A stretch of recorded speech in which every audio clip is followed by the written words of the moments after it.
Muy buenas noches y bienvenidos una noche más a Crímenes de la Historia, nuestro espacio dedicado a las historias de la Crónica Negra. Esta semana volvemos de nuevo con protagonistas conocidos a nivel mundial y especialmente para los amantes de la música, porque tenemos Noche de Ídolos.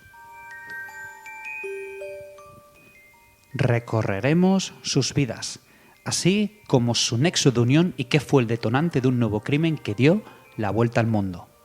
Y cómo no, un nuevo viaje que emprenderemos por tierras americanas que tantas noches criminales nos está ofreciendo.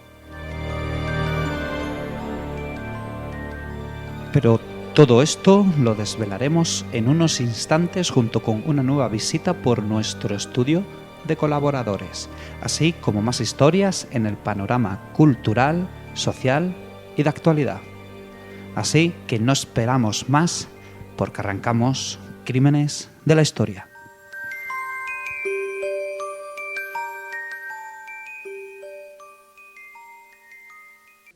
Crímenes de la Historia.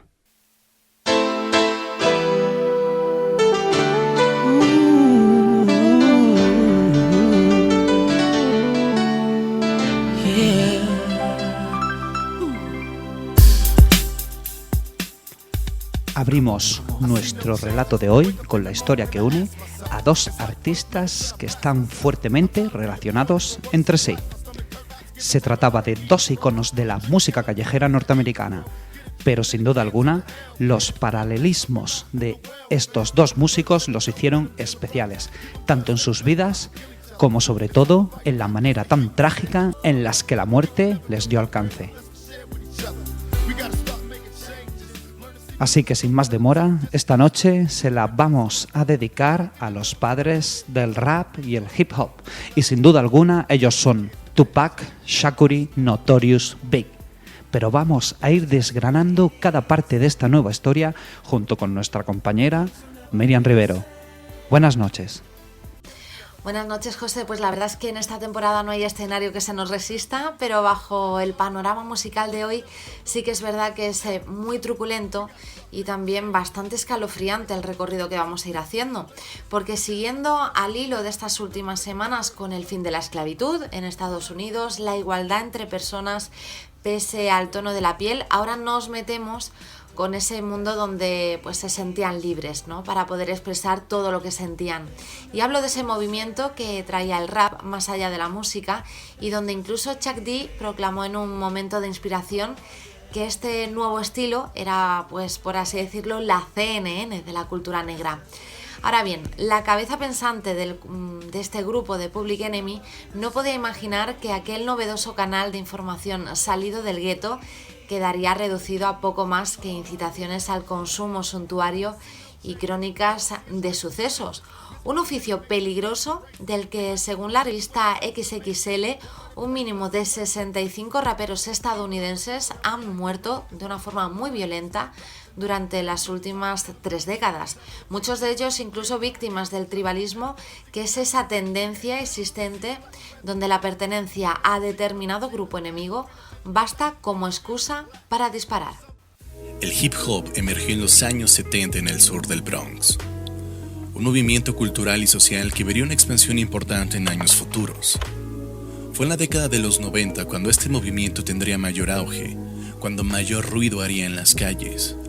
Todo gracias a dos de sus mayores exponentes y dos de sus más grandes leyendas, pues la famosa y desastrosa rivalidad entre la costa este y la costa oeste sería el inicio y el fin de esas dos grandes leyendas de este movimiento.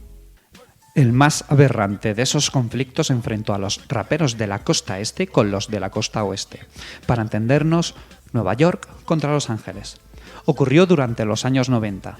Como originadores del invento, los neoyorquinos contemplaban displicentes el ascenso de la variedad californiana del género, el gangsta rap. E inevitablemente eso despertó una disputa conocida como beef, por una base de numerosos dises que eran los insultos rapeados, y donde las hostilidades verbales desembocaron en asesinatos. De hecho, la primera superestrella batida fue Tupac Shakur, nuestro primer protagonista, nacido en Harlem, pero afiliado al rap californiano. Y tan solo 6 meses después moriría Notorious Big, recién encumbrada figura del rap neoyorquino.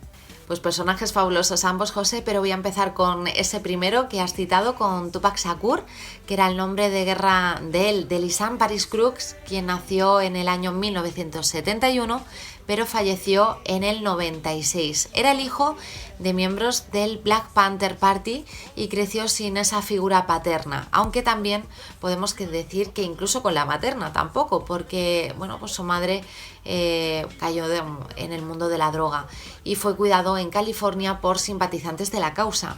Eso sí, desde muy pequeñito ya escribía poesía y sus compañeros incluso de colegio decían que sus pintas pues eran como las de un hippie. Estudió pese a ello ballet, aunque llegó a asegurar que vendió drogas en las calles de Oakland. Aunque también todo esto podemos decir que dentro de lo que cabe, porque hay que restarle importancia cuando vemos que prácticamente todo rapero presume de un pasado como traficante. Así que vamos a poner ese interrogante al respecto. Lo cierto es que sí llamaba la atención este protagonista de hoy, uno de ellos, como decimos, porque era pequeño, era fibroso, pero a la vez también era muy carismático y pronto, gracias a ese carisma, tuvo un gran historial, muy respetable de hecho como actor en películas sobre el gueto. Además también demostró ese talento como rimador, ya que pedía constantemente beats, que eran esas bases instrumentales a las que añadía pues letras extensas, y donde alguna noche pues también incluso llegaba a grabar entre 3 o 4 temas. Vivían en el este de Harlem, un barrio muy conflictivo por aquel entonces, en el que no solo se extendía la pobreza por encima del resto de Nueva York, sino que las peleas de bandas, los conflictos policiales y los malos tratos eran el pan de cada día. Su primer contacto con el abusivo peso de la ley para con la gente negra lo vivió prácticamente desde la cuna. ¿Qué contaba Tupac en esas historias? Pues vivencias personales y visiones crudas de la realidad negra. Así, en Brenda Scott a Baby reflexionaba sobre la niña de Brooklyn que con 12 años dio a luz y tiró al bebé a la basura, aunque también facturaba canciones pues descaradamente comerciales, como por ejemplo California Love, que recordamos que tuvo también un videoclip bastante costoso en onda Mad Max. Era tal la fama y la adoración del público que parecía gozar de impunidad, como por ejemplo en Una tangana en 1992. Justo cuando una bala disparada por un call registrado a nombre de Tupac mató a un niño de 6 años, José, un suceso del que nadie quiso hablar, y tras compensar a los padres el asunto también se cerró. Pero es que justo al año siguiente hirió a 2 policías blancos de Atlanta que estaban en una fiesta y bueno, pues también bastante ebrios. Tupac fue asumiendo, pues por así decirlo, esos códigos de los pandilleros.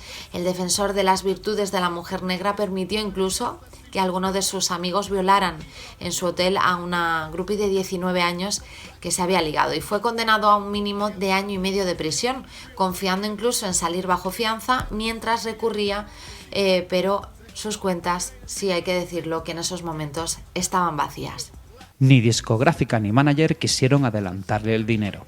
Shakur parecía una bomba a punto de estallar como bailarín que se acercó al universo del rap. 1993 fue el año en el que las entradas y salidas de la cárcel comenzaron a hacerse el pan de cada día en la vida de Tupac. Para empezar, los hermanos y policías Mark y Scott Whitwell recibieron varios disparos por parte de Pac y su comitiva después de intentar dar el alto al coche en el que viajaba el rapero a toda velocidad por la ciudad de Atlanta. De este caso salió sin cargos cuando se descubrió que fueron los hermanos Whitwell los que habían iniciado el tiroteo contra el Honda de Pac. No tendría la misma suerte un par de meses después, cuando se le acusara de abusar sexualmente de una mujer en su hotel y después alentar a sus amigos para hacer lo mismo. Pese a que él declaró que fueron relaciones consentidas sin ningún tipo de violencia ni abuso, fue condenado a pasar 1 año y medio en prisión por abusar de una mujer indefensa.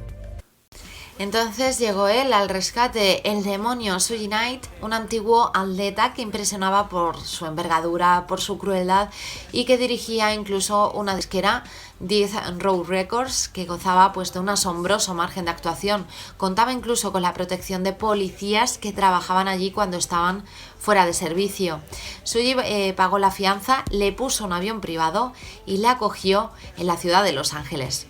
En Death Row, Tupac aumentó su belicosidad, dentro y fuera del estudio. Hasta se inventó un alter ego, Makaveli, para sus canciones más hirientes.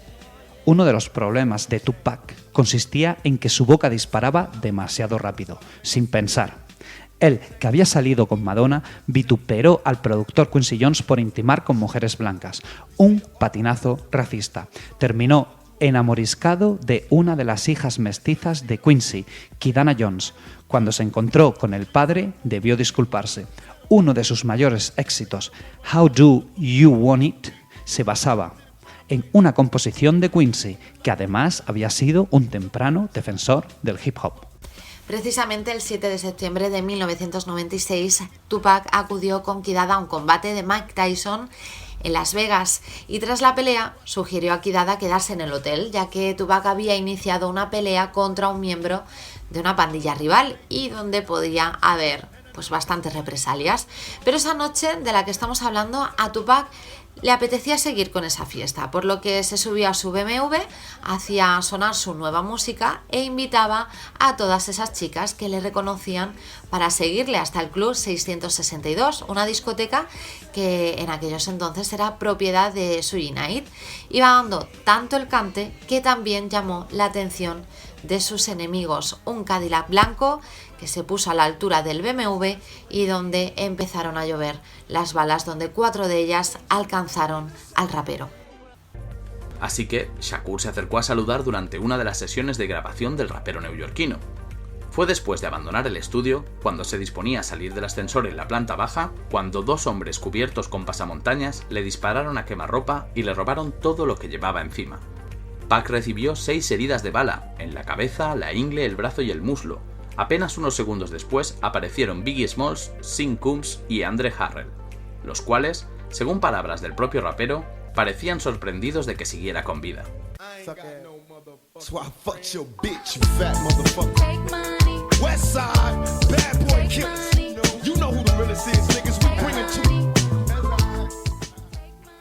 Todas las miradas se volvieron hacia Nueva York. Tal era la inquina reinante entre los 2 grandes polos del rap que automáticamente se responsabilizó al rapero Notorious Big y al fundador de su discográfica, Sean Combs, que grababa como Puff Daddy. Pero antes de desgranar cómo fueron esas represalias, vamos a conocer al segundo protagonista de esta noche. Así es, José, ahora toca el turno de Christopher Wallace, quien nació en 1972 y murió tan solo un año después que Tupac, en el 97. Conocido en el mundillo como Biggie o Notorious Big, era hijo de jamaicanos y también creció en una familia monoparental. La madre, de hecho, era una estricta testigo de Jehová y no toleró que su hijo se dedicara a despachar crack. Y en las calles tenía una desventaja, y es que tenía un peso cercano a los 150 kilos y no pasaba nada inadvertido, así que con ese oficio le detuvieron en Carolina del Norte, donde estuvo 9 meses en un reformatorio. Nacido un 21 de mayo de 1972 en Brooklyn, Nueva York, Christopher George Lator Wallace, mejor conocido como The Notorious Big o Biggie Smalls, fue un exitoso y muy reconocido rapero cuya carrera emergió en los años 90, siendo considerado como uno de los más grandes e influyentes raperos de todos los tiempos. El rap parecía un negocio más seguro y mejor retribuido. Poseía una grata voz pastosa y una extraordinaria capacidad narrativa. Fichó por Bad Boy Records, sello de Puff Daddy, pensado para facturar rap de amplio espectro, aunque la temática fuera muy cruda. Notorious Big lanzó su primer álbum, Ready to Die, en 1994 y estaba fascinado por Tupac, que ya había triunfado y disponía de la mejor hierba, por no hablar de una impresionante colección de armas. Hasta le pidió que fuera su manager y este le recomendó paciencia, que iba a ser una estrella, sobre todo si dirigía sus canciones al público femenino, porque para Tupac estaba claro, las mujeres compraban la música, por tanto decidían lo que los hombres escuchaban. Pero esa relación maestro-discípulo se torció poco después y hablamos de cuando se produjo la visita en Nueva York de Tupac al acudir a grabar en el disco de un amigo de Biggie. Antes de entrar en el estudio, Tupac y su séquito fueron asaltados por 3 ladrones que les exigieron la entrega de sus joyas. Siempre exaltado, Tupac sacó su pistola con tanta torpeza que se disparó en el escroto. Terminó acribillado, pero sobrevivió. Había sido una emboscada y Shakur dedujo que Biggie y su discográfica estaban implicados. Se equivocó. Era la advertencia de un narco, Haytham Jack, que participó en la violación de la fan de Tupac y pensaba que el rapero hablaba demasiado. Toda la malevolencia de Tupac se volvió contra su protegido, incluso grabó un tema donde aseguraba haber mantenido relaciones íntimas con Faith Evans, la cantante y esposa de Biggie. La batalla entre este y oeste les proporcionaba salida para su creciente agresividad, hasta aquella infausta noche en Las Vegas que estábamos comentando tan solo hace unos instantes. Sin embargo, hay tensión en el ambiente. Su sello discográfico, Bad Boy de Nueva York, está en una batalla con los rivales de Los Ángeles, Death Row. Se acusan mutuamente de ataques violentos contra su personal. Existía un largo historial de conflictos entre Death Row Records y Bad Boy Records, sus directores ejecutivos Suge Knight y Puffy Combs, y entre sus artistas Biggie Smalls y Tupac Shakur. Es probable que los neoyorquinos no calibraran el grado de odio que despertaban en California. El rap californiano procedía de un entorno envenenado, donde los miembros de 2 bandas, Bloods y Crips, se mataban de forma rutinaria. Para Biggie no tenía sentido. Los pistoleros vivían en soleadas casas unifamiliares con árboles y césped. No se correspondía en absoluto con su experiencia del gueto. Aunque llegamos a otras fechas señaladas, porque en marzo de 1997, a 6 meses de la muerte de Tupac, Biggie y Puff Daddy aterrizaron en Los Ángeles y no se escondieron, buscaban contactos en Hollywood para ampliar todo su territorio profesional. Así que el día 9 acudieron a una fiesta de la revista Vibe en el Museo Petersen de Automoción. Fue un desmadre en un espacio previsto para 600 personas, ya que entraron quizás incluso más de 2000, José, hasta en el momento en el que Notorious Big y compañía se alejaron rumbo al hotel, donde se repitió esa jugada de Las Vegas. Un coche que estaba al acecho se puso paralelo a la furgoneta que transportaba a Biggie, sonaron 6 tiros y uno de ellos hirió mortalmente a nuestro segundo protagonista. Muy bien, vamos. El auto de Biggie partió. Era conducido por uno de los guardaespaldas. Cuando llegaron a la intersección en el semáforo, otro auto se detuvo al lado.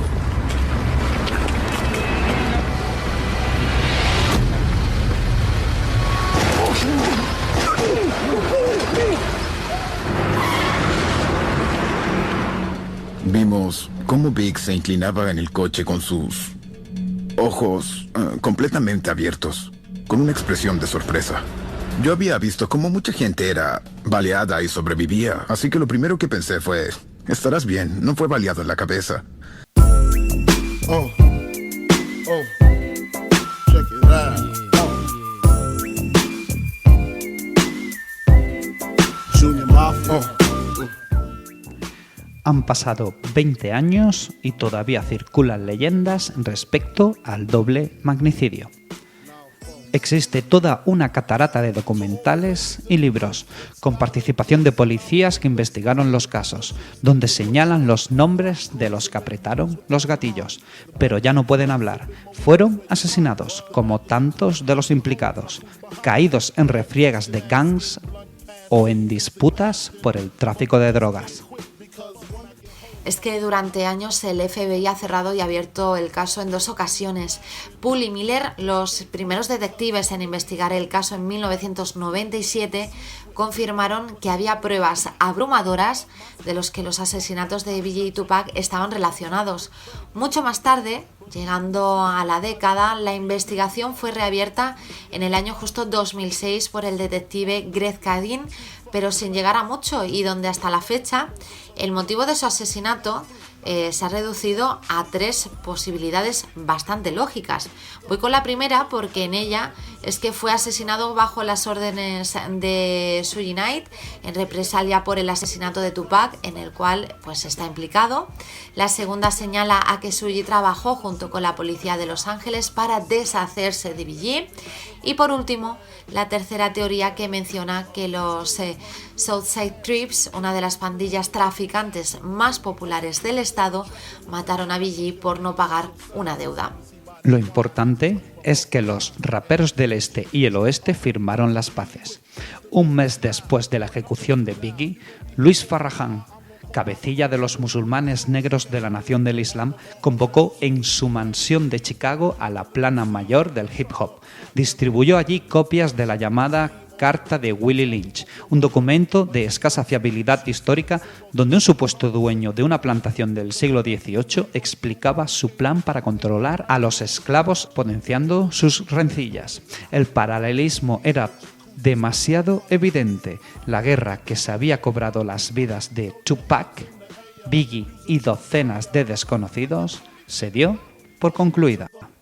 So we can steam on the way to the telly, gon' fill my belly. A T-bone steak, cheese, eggs, and Welch's grape. Conversate for a few, cause in a few we gon' do what we came to do. Ain't that right, boo? Forget the telly, we just go to the crib. Crímenes de la historia. Yeah, that chicken was good you gave me last night. I think he in for what? You have rice with that? Whoa. Hold up, man. Y'all can't be coming through here like that, homie. Speeding through here like y'all runaway slaves, man. I'm telling you, it's not the projects of Central Park. Big man, you a visitor. Don't become a patient. I'm serious. I'll hurt one of y'all, man. Whoa. You see Tyrone? Tyrone! Is Byron up there with you? Lock pediatrics down. I think I hurt one of them. I don't know. He's limping. They don't even know I take medication.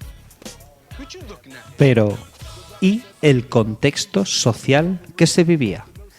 En la cual ambos protagonistas estaban expuestos. ¿Qué relación podemos encontrarle con respecto a ello? Como siempre, junto con nuestra doctora en psicología, Jacqueline García, lo averiguamos. Buenas noches.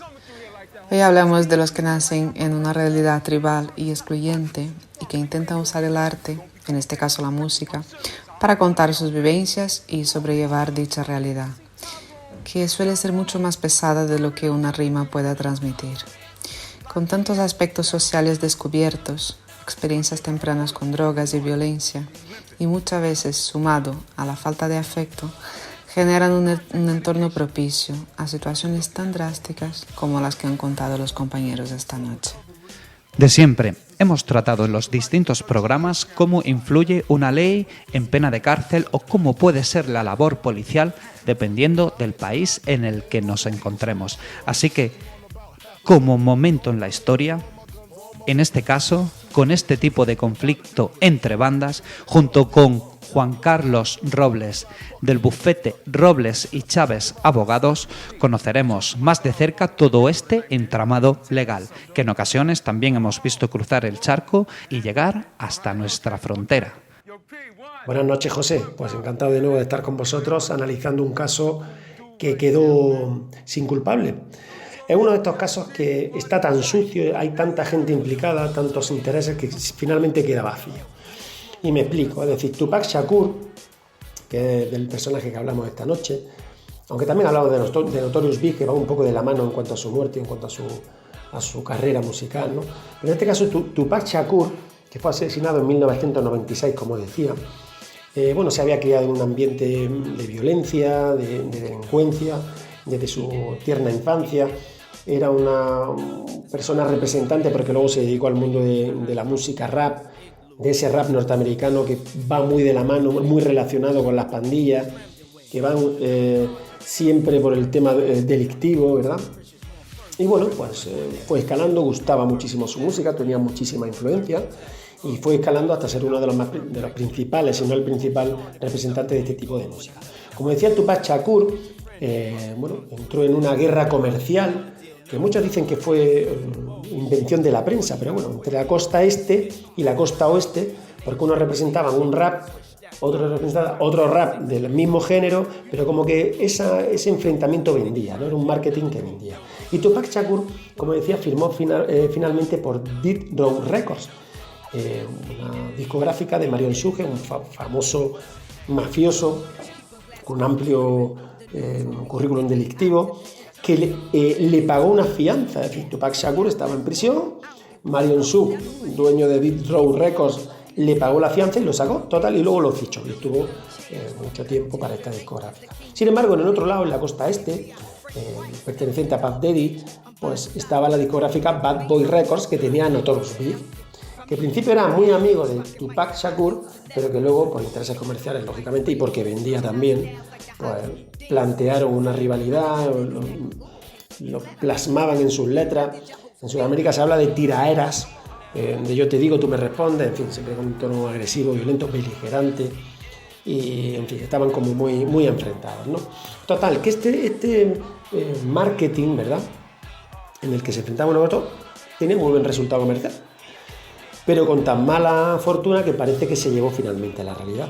En 1996, después de una pelea, una velada de boxeo en el MGM de Las Vegas, donde peleaba Mike Tyson, Tupac Shakur iba con su gente, total, que vieron a Orlando Baby Lane Anderson. Orlando Baby Lane Anderson pertenecía a una de estas bandas de delincuencia, pandilleros, muy afín a la otra discográfica, que bueno, había conseguido el trofeo, por así decirlo, del medallón, que era una de las características de Death Row Records, un medallón que llevaban muy característico, de uno de los compañeros o afines de compañía de Tupac Shakur. Total, que Tupac Shakur y su gente ve a Orlando Baby Lane y le dan una paliza. Se ve al chico que le quitó el medallón, total, que le dan una paliza. Está grabado, hay grabaciones de la paliza en el suelo, en fin, mucha gente la palizaron. Después de salir de ahí, en su coche, paró en un semáforo, como ya habéis contado, y Tupac Shakur fue asesinado. Desde otro coche paralelo le dispararon y fue asesinado. Lo llevaron al hospital, pero finalmente murió. Se decía en un principio que Notorious Big, su rival en la otra discográfica, el otro rapero, había instado el asesinato, bueno, había instado en las letras. Eso llevarlo a la realidad es como hablar de otra cosa. Pero finalmente luego, al poco tiempo, también fue asesinado. Es decir, los dos principales artistas de los que hablamos esta noche, Tupac Shakur y Notorious Big, fueron asesinados en un corto plazo de tiempo. El mayor acusado o sospechoso, Orlando Baby Lane, que había recibido la paliza, que él se jactaba de haber matado a Tupac, luego nunca lo ratificó, pero nunca fue juzgado. La madre de Tupac interpuso una querella y antes del juicio, pues bueno, también fue asesinado. Pero una serie de asesinatos como de una omertá, ¿no?, entre pandillas, ¿no?, entre la mafia siempre suele actuar así. Y bueno, finalmente se quedó desierto, no hubo culpable, por así decirlo, porque nunca se supo exactamente. Es curioso en este caso porque las conspiraciones que hay, bueno, son amplísimas. Yo me he quedado con algunas, desde que era una simple pelea de bandas hasta un ajuste de cuentas por la paliza que recibió, ¿no?, una venganza, el interés económico de ambas compañías, y también una que me hace mucha gracia, que es que bueno, que se decía que era un futurible presidente del gobierno porque tenía mucha influencia, y él de hecho en algunas intervenciones venía a decir que se iba a presentar a presidente, que iba a cambiar la vida de los hermanos, ¿no?, de los hermanos negros. Pero bueno, me ha parecido muy significativa por el hecho de que, aunque parezca un poco pintoresca, después de lo que hemos visto en este mes de enero, casi que podía haber sido, ¿no? Y ahí lo dejo. Crímenes de la historia.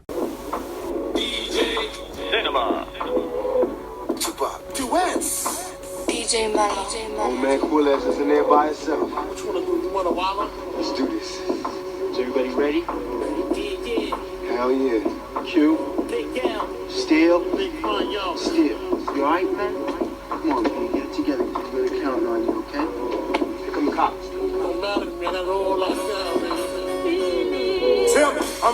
motherfuckers feel me. I smoke a blunt, freak the bumper to you. Jealous motherfuckers feel me. I'm out the gutter, pick a hero. I'm 165, I'm staying out till I die. My competition zero, cause I can get you fucked about you. Better duck. Y como cada semana comenzamos el espacio más cultural de Crímenes de la Historia. Hoy lo hacemos con una canción de uno de nuestros protagonistas, el que fue el maestro Tupac, y su tema Juice.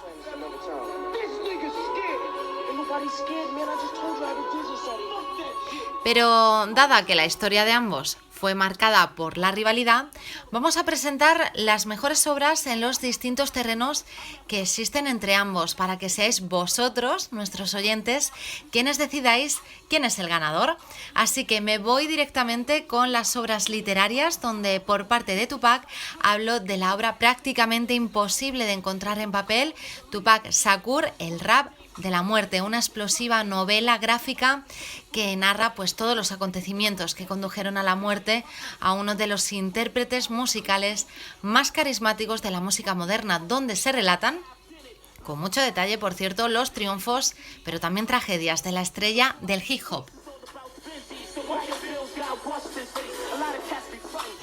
Y por el otro lado encontramos que en 2007 publicaron la biografía de Notorious Big, relatando la vida de nuestro segundo protagonista. Y ya que hablamos de duelos, podemos decir que hay un ganador en este primer asalto. El título sería para Tupac por las muchas obras que encontramos sobre su paso por la música o por su vida. Pero de los libros pasamos al cine. Y lo hacemos con una escena de la película Juice, donde 4 amigos de Harlem roban una tienda y uno de ellos, Tupac Shakur, pues se obsesiona también con el uso de las armas.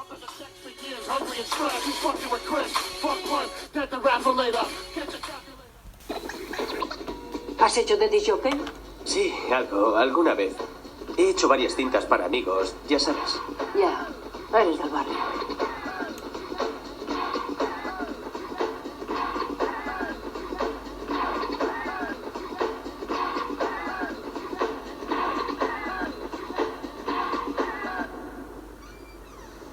Me ha gustado mucho. Gracias. Nos veremos el sábado. Estupendo. Por cierto, ¿cómo te llamas? ¿O cómo te llaman? Jigui. Jigui, pasa.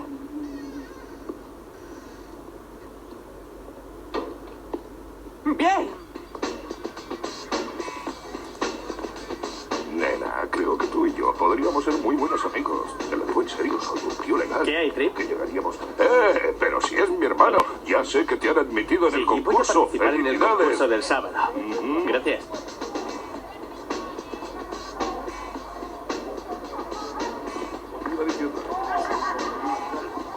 ¿Cómo ves? ¿Qué hay, tío? Me han escogido para el concurso del sábado, tío. ¿Cuándo acabamos lo otro? ¿Qué dices? Lo haremos. Dime, ¿de qué está hablando este negro? De atracar a Killers el sábado por la noche. ¿Qué? Más vale que no me estés tomando el pelo, tío. No te estoy tomando el pelo. ¿Es que tienes miedo? Steel no tiene miedo, ¿a que no? Ahí viene Rahim.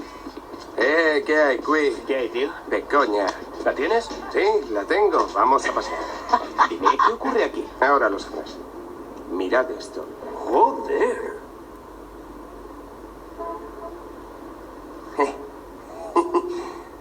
Este puta madre. Me la ha dado Sweet.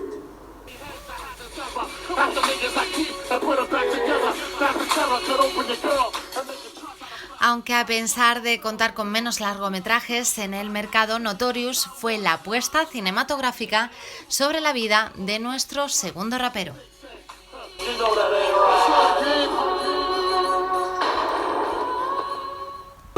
conseguimos!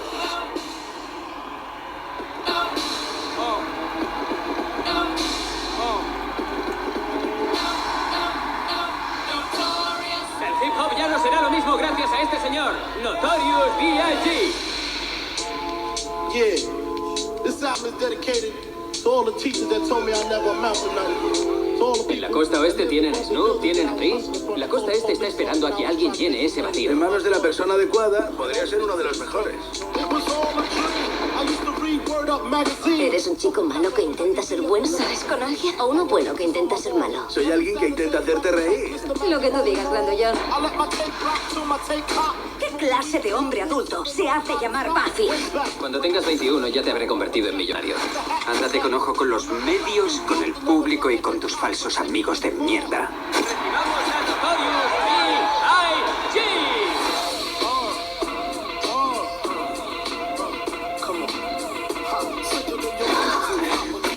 Lo siento, Fay. Solo quiero volver a casa. Dile que tiene que ver a su hija de vez en cuando. ¡Oye, Vic! ¡Me tendiste una trampa! Ten cuidado, hijo. Nadie es invencible.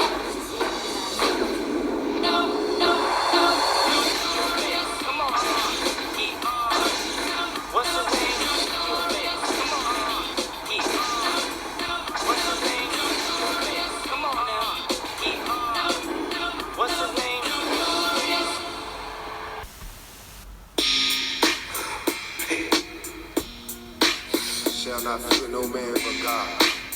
Though I walk through the valley of death. Before I wait, please God walk with me, grab a nigga and take me to heaven. Back in elementary, thrived on misery. Left me alone, I grew up amongst a dying breed. Inside my mind, couldn't find a place to rest until I got that. Y para la parte final de este duelo nos movemos en el terreno de ellos, con música, y el tema que estamos escuchando pertenece a Tupac Shakur, So Many Tears, del año 95. Remember me, so many homies in the cemetery shed so many tears. I suffered 20 years and shed so many tears.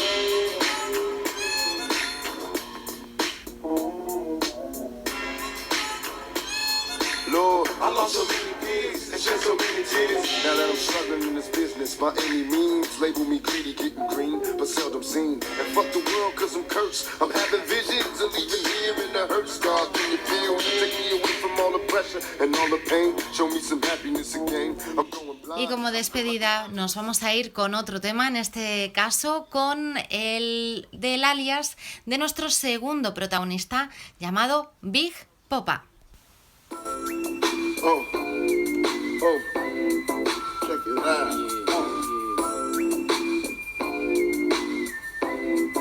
Junior Mafia.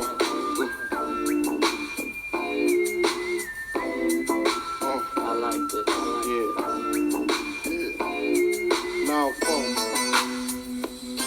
to all the ladies in the place with style and grace, allow me to lace these lyrical douches in your bushes. Who rock grooves and make moves with all the mommies. The back of the club, sipping Moet is where you find me. The back of the club, macking holes, my crew's behind me. Mad question asking, blunt passing, music lasting.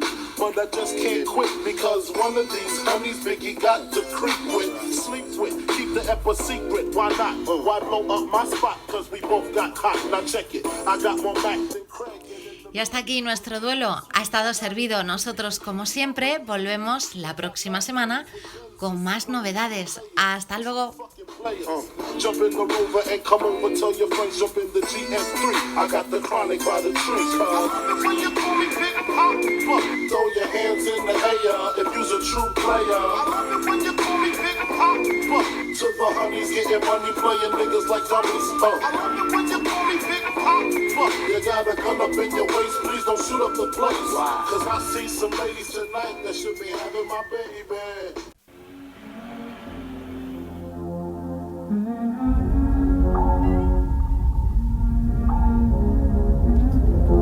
Ready or not, here I come. You can't hide. Gonna find you and take it slowly. Abrimos página de sucesos, porque la audiencia prorroga la prisión provisional para Mage, la viuda negra de Petrix y su amante. La sección segunda de la Audiencia de Valencia ha acordado este lunes prorrogar la prisión provisional a María Jesús MC, conocida como Mage, y al que fuera uno de sus amantes, Salvador, ambos condenados por el asesinato a puñaladas del marido de ella. Antonio, cometido en agosto de 2017 en un garaje del barrio valenciano de Patrix, según han informado fuentes judiciales. Cambiamos de asunto porque la titular del Juzgado de Instrucción número 3 de Zaragoza ha decretado este domingo prisión comunicada y sin fianza para los detenidos por la muerte de una niña de 2 años. Están acusados de un presunto delito de homicidio. Los resultados de la autopsia han confirmado que la niña presentaba moratones y golpes en todo el cuerpo. Terminamos en la Comunidad de Madrid. La Policía Nacional ha desmantelado en San Blas y en Alcalá de Henares 2 narcopisos que suministraban marihuana y hachís a menores de edad, uno de los cuales se encontraba cerca de un instituto, lo que generaba un foco de iniciación en el consumo de estas sustancias. En estas intervenciones, los agentes han detenido a 4 hombres y han conseguido incautar 4 kilos de hachís, casi 2 de marihuana, 3 balanzas de precisión y más de 6.000 euros en metálico, según ha informado la Jefatura Superior de Policía.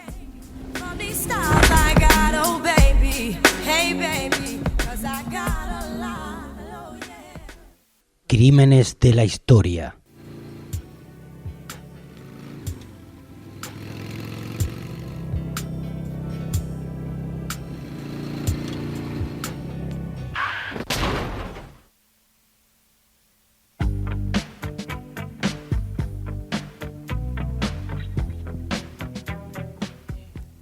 Y hasta aquí nuestro programa de esta noche. Como siempre, recordarles que pueden volver a escuchar cualquiera de nuestros relatos en nuestra plataforma de iVoox bajo el nombre de Crímenes de la Historia, donde hoy quiero dar nuestro agradecimiento a esa comunidad que va creciendo y donde ya somos más de 1.600 seguidores. Ahora sí, les dejamos con el tema I'll Be Missing You, que produjo y creó y cantó Puff Daddy en honor a su amigo caído Big Notorious. Hasta la próxima semana.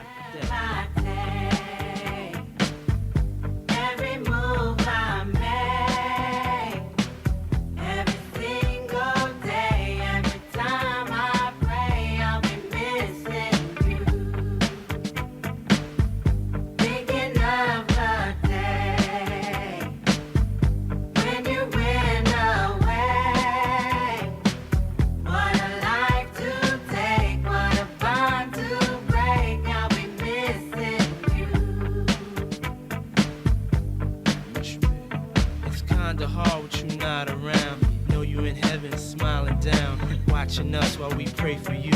Every day we pray for you. Till the day we meet again. In my heart is where I keep you, friend. Memories give me the strength I need to proceed. Strength I need to believe. My thoughts big, I just can't define. Wish I could turn back the hands of time. Us in the 6, shop for new clothes and kicks. You and me taking flicks, making hits, stages they receive you on. Still can't believe you're gone. Give anything to hear half your breath. I know you still living your life after death.